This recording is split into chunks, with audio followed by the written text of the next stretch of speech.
दोस्तों, जब डीएम साहब शादी में खाना खाने पहुंचे तो वहीं उनकी पत्नी बर्तन धो रही थी। और जब डीएम ने यह देखा तो उसके बाद जो हुआ उसे सुनकर आप हैरान रह जाओगे। लेकिन दोस्तों, इस वीडियो को शुरू करने से पहले इस वीडियो के लिए एक लाइक और एक प्यारा सा कमेंट तो बनता है। दोस्तों, बारिश की हल्की बूंद गिर रही थी। शहर के सबसे बड़े मैरिज हॉल में जगमग रोशनी थी। अंदर शादी का माहौल था। हंसी ठिठोली शहनाई की मधुर धुन और महकते पकवानों की खुशबू। कलेक्टर साहब अपनी कार से उतरे। उनकी सफेद शेरवानी पर सोने की कड़ाई थी और चेहरे पर वही रौब जो उनकी पहचान था।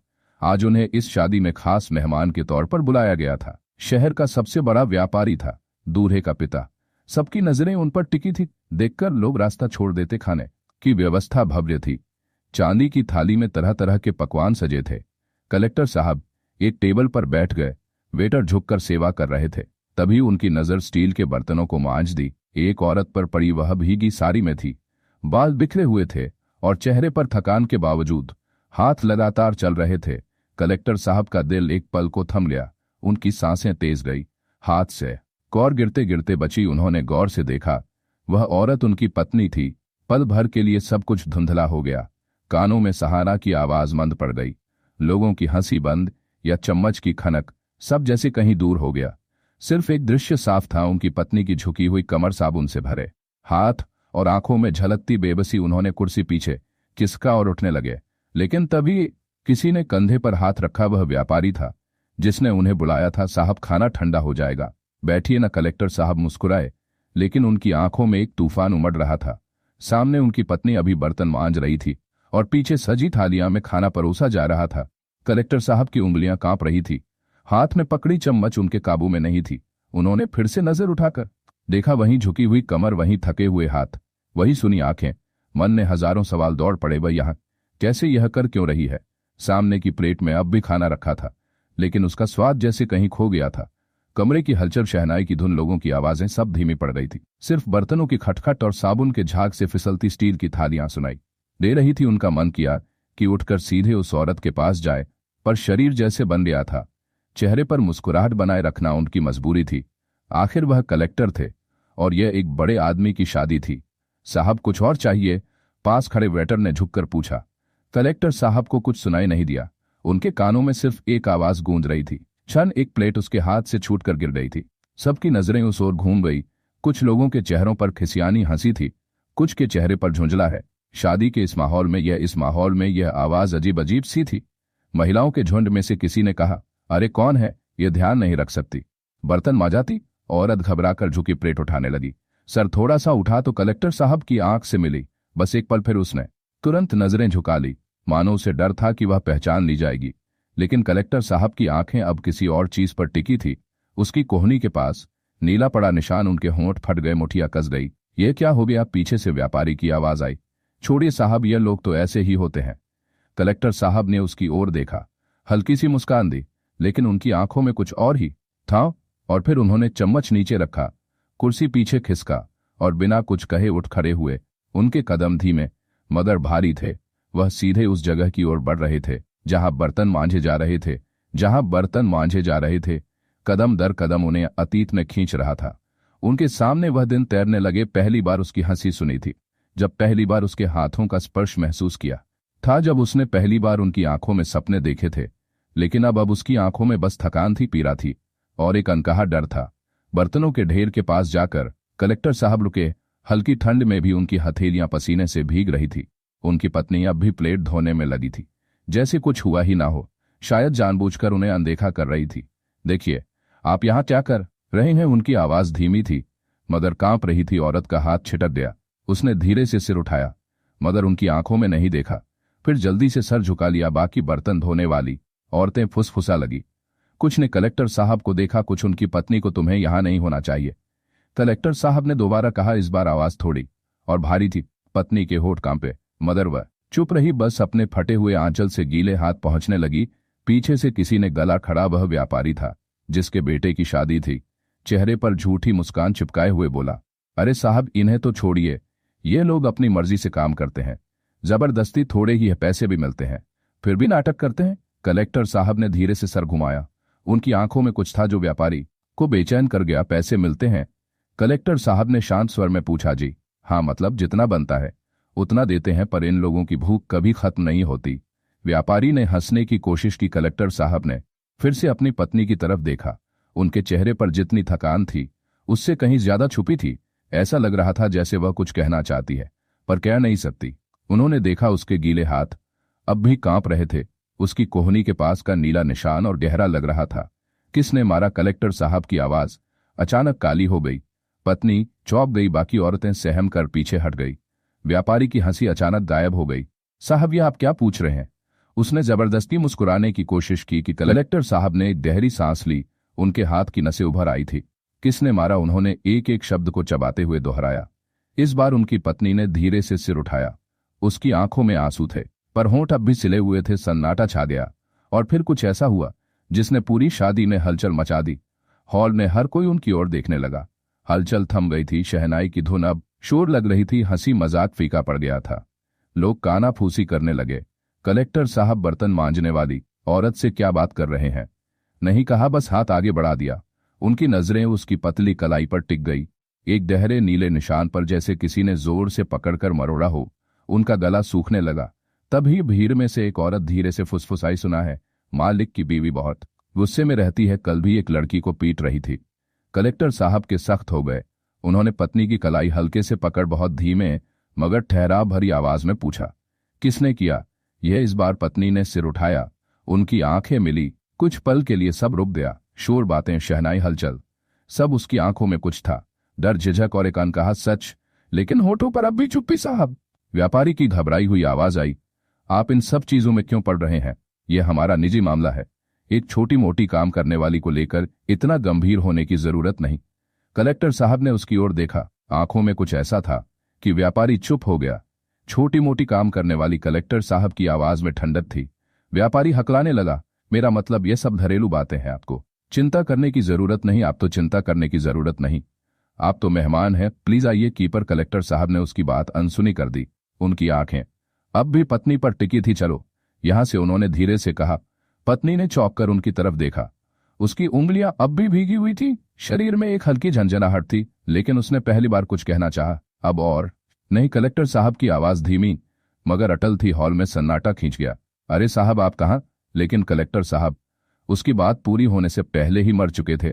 पत्नी उनके पीछे थी और पूरे हॉल में चटक रंगों के बीच, जगमग रोशनी के बीच, शाही थालियां और महंगी पकवानों के बीच वह एक अकेली और गीले हाथों और सी आंखों के साथ उनके पीछे पीछे जल्दी।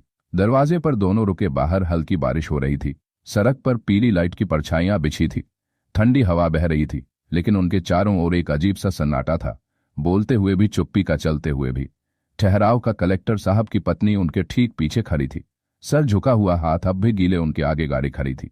लेकिन वह अंदर बैठने के लिए नहीं बढ़े। चलो। उनकी आवाज धीमी थी, लेकिन पत्नी ने हल्के से सर उठाया। बारिश के कुछ बूंद गालों पर गिरी, मानो आंखों से गिरने वाले आंसुओं को छिपाने आई हो। वह कुछ कहना चाहती थी पर शब्द नहीं निकल रहे थे। हॉल के अंदर से धीमे धीमे कानाफूसी की आवाजें आ रही थी। यह क्या हो रहा है? कलेक्टर साहब इसे लेकर जा रहे हैं, पर क्यों? अचानक व्यापारी तेजी से बाहर आया। उसके चेहरे पर जब हंसी थी, लेकिन माथे पर शिकन साफ थी। साहब, यह तो बहुत बात हो रही है। आप इसे यहां से ले जाकर क्या साबित करना चाहते हैं? कलेक्टर साहब ने कोई जवाब नहीं दिया। व्यापारी थोड़ा और आगे बढ़ा, आवाज धीमी मगर चुभती हुई। देखिए, यह आपके घर की नहीं है, यह हमारे यहां काम करती है। आप ऐसे इसे लेकर नहीं जा सकते। कलेक्टर साहब ने पहली बार उसकी तरफ बुरी तरह मुड़कर देखा। आंखों में एक अजीब सी नमी थी, लेकिन चेहरे पर वही पुराना रौब था। तुम्हें कैसे पता कि यह मेरे घर की नहीं है? व्यापारी ठिठक गया। उसने इधर उधर देखा, जैसे कोई सही जवाब खोज रहा हो। भीड़ अब दरवाजे तक आ चुकी थी। सबके चेहरे पर हैरानी थी। तभी पहली बार कलेक्टर साहब की पत्नी ने सिर ऊपर उठाया। उसकी आंखें सीधे व्यापारी की आंखों से मिली और फिर कुछ ऐसा हुआ जिसने सबको चौंका दिया। शादी हॉल के दरवाजे पर सन्नाटा छा गया। हल्की बारिश की बूंदें टिन की छत पर टकरा रही थी, लेकिन वहां खड़े लोगों के दिलों में जैसे कोई तूफान उमड़ रहा था। कलेक्टर साहब की पत्नी ने पहली बार सीधा व्यापारी की आंखों में देखा। उसकी भीगी पलकें कांपी, होठ फड़फड़ाए, लेकिन वह कुछ कह नहीं सकी। सिर्फ उसकी सांसें तेज हो गई। व्यापारी ने अटकी बेचैनी को निगलते हुए हंसने की कि अरे भाभी जी, आपको कोई गलत फहमी हुई है। आपने तो हमें पहले कभी बताया नहीं कि आप। कलेक्टर साहब ने एक कदम आगे बढ़ाया। नाम क्या है तुम्हारा? उनकी आवाज भारी थी, लेकिन सीधी अपनी पत्नी से सवाल कर रही थी। पत्नी का गला सूख गया। उसकी उंगलियां आपस में उलझने लगी। आंखों में नमी थी, लेकिन वह खुद को समेटने की कोशिश कर रही थी। कुछ पल बाद बहुत धीमे से फुसफुसाना आई। कलेक्टर साहब ने उसके नाम को दोहराया। उनके चेहरे पर जाने कैसा भाव था, दर्द, पछतावा, गुस्सा, अफसोस या फिर कुछ और। तुम्हें किसने मारा? ये सवाल जैसे बिजली की तरह गिरा। भीड़ में खड़े लोगों की आंखें फैल गई। शादी का माहौल अचानक अजनबी लगने लगा। गौरी चुप रही। उसके हाथ जो अब तक एक दूसरे को जकड़े हुए थे और कस गए। कलेक्टर साहब ने व्यापारी की तरफ देखा जो अब हड़बड़ा आया। इसे किसने मारा? व्यापारी के माथे पर पसीना आ गया। हालांकि मौसम ठंडा था। उसने इधर उधर देखा, फिर जबरदस्ती हंसते हुए कहा, साहब यह तो काम वाली औरतें हैं, कभी कभी थोड़ा डांट डपट करनी पड़ती है, नहीं तो ये सर पर चढ़ जाती है। इस बार कलेक्टर साहब की आंखें जल उठी। तन दपट उन्होंने व्यापारी की आंखों में घूरते हुए कहा। व्यापारी को जैसे पहली बार एहसास हुआ कि उसने क्या कह दिया। उसकी हंसी गायब हो गई। गौरी ने अचानक हल्के से सर झुका लिया। शायद उसे डर था कि अब जो होने वाला था वह उसे कहीं और मुश्किल में ना डाल दे। लेकिन तब कुछ ऐसा हुआ जिसकी उम्मीद वहां खड़े किसी ने नहीं की थी। गौरी ने बहुत धीरे से अपना हाथ उठाया और उस आदमी की ओर इशारा कर दिया जिसने उसे मारा था। और तभी में एक हलचल मच गई। गौरी की कांपती उंगलियां जिस ओर उठी वहां खड़ा आदमी सहम गया। शाद चकाचौंध के बीच हल्की बारिश में भीगते चेहरे के साथ उसने जल्दी से अपना हाथ पीछे कर लिया। वह कोई और नहीं, खुद व्यापारी था। हॉल में खड़े लोगों के चेहरे पर हैरानी थी। कई लोगों की फुसफुसाना तेज हो गई। यह क्या कह रही है? व्यापारी हड़बड़ा गया। उसकी आवाज में झूठी हैरानी थी। इसे क्यों मारा होगा? यह पागल हो गई है क्या? गौरी का हाथ अब भी उठा हुआ था, मगर उसकी आंखों अजीब सा खालीपन था, जैसे सच को कहने में उसे अब कोई डर नहीं था। कलेक्टर साहब के अंदर कुछ सुलभ उठा। उनकी मुठिया भीग गई, जबड़े कस गए। उन्होंने धीरे से गौरी का हाथ पकड़कर नीचे किया, फिर व्यापारी की और घूरते हुए आगे बढ़े। गौरी झूठ नहीं बोल रही। उनकी आवाज ठंडी लेकिन तीखी थी। व्यापारी अब पूरी तरह असहज हो गया था। उसकी हंसी गायब हो चुकी थी। उसने कुछ कहने के लिए मुंह खोला, लेकिन फिर बंद कर लिया। कलेक्टर साहब ने उसकी आंखों में देखते हुए कहा, कैसे मारा? भीड़ अब पूरी तरह से सिमट आई थी। लोगों के कान अब सिर्फ इन दो आदमियों की बातचीत पर टिके थे। व्यापारी ने गला खड़ा, फिर खुद को संभालते हुए कहा, अरे साहब, आप तो जानते हैं ये लोग बहुत चालाक होते हैं। थोड़ा बहुत शक्ति निकले तो सर पर चढ़ जाते हैं। ने बस हल्का सा समझाया था। ये तो हाथ उठाया। कलेक्टर साहब की आवाज में एक ठंडी लहर दौड़ गई। व्यापारी अब बुरी तरह पसीने पसीने था। ना नहीं, मेरा मतलब देखिए साहब, यह औरतें बात का बतंगड़ बना देती हैं। लेकिन कलेक्टर साहब अब उसकी सफाई सुनने के मूड में नहीं थे। उन्होंने एक गहरी सांस ली और अपने कोट की जेब में हाथ डालकर कुछ निकाला। व्यापारी की आंखें चौड़ी हो गई। गौरी ने भी शक्कर कलेक्टर साहब की ओर देखा। भीड़ में फुसफुसाना है। और फिर कलेक्टर साहब ने जो किया उसने पूरी शादी को हिलाकर रख दिया। हवा में अजीब सा तनाव उड़ गया था। शादी की जगमगाती रोशनी अब फकी लगने लगी थी। बारिश तेज हो गई थी, लेकिन वहां खड़े लोगों की उत्सुकता उससे भी ज्यादा तेज थी। कलेक्टर साहब की जेब से निकली चीज चमक रही थी। उनका सरकारी पहचान पत्र। उन्होंने व्यापारी के सामने उसे लहराया और बहुत धीमे लेकिन सख्त आवाज में बोले, तुम जानते हो कि किसी महिला के साथ मारपीट करना अपराध है? व्यापारी के चेहरे का रंग उड़ गया। साहब, मेरा मतलब तुम्हें इसका अंजाम पता है? कलेक्टर आंखों में झांकते हुए पूछा।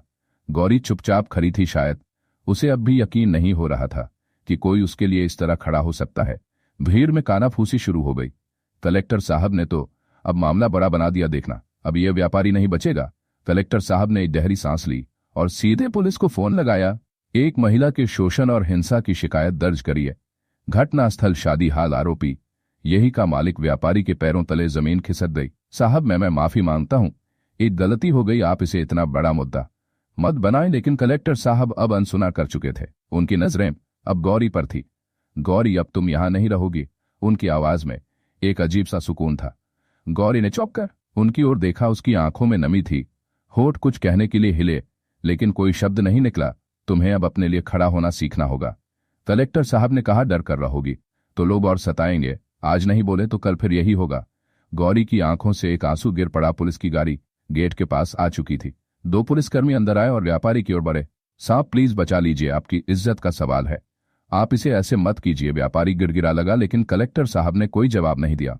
उन्होंने गौरी की ओर देखा और हल्के से सिर हिलाया। गौरी ने पहली बार अपनी आंखें ऊंची की। मुझे गवाही देनी है। उसकी आवाज धीमी लेकिन दृढ़ थी। व्यापारी को पुलिस पकड़ कर ले जा रही थी। भीड़ अब भी खड़ी थी। ने कलेक्टर साहब को देखा। हल्की सी मुस्कान छलक रही थी। और फिर गौरी ने बारिश में भीगे हुए हाथ से अपना फटा आंचल हटाया और कलेक्टर साहब के साथ गाड़ी की ओर बढ़ गई। आज पहली बार वह अपने पैरों पर खड़ी थी। तो दोस्तों, ये कहानी आपको कैसी लगी हमें कमेंट बॉक्स में जरूर बताएं। और मिलते हैं अगली वीडियो में।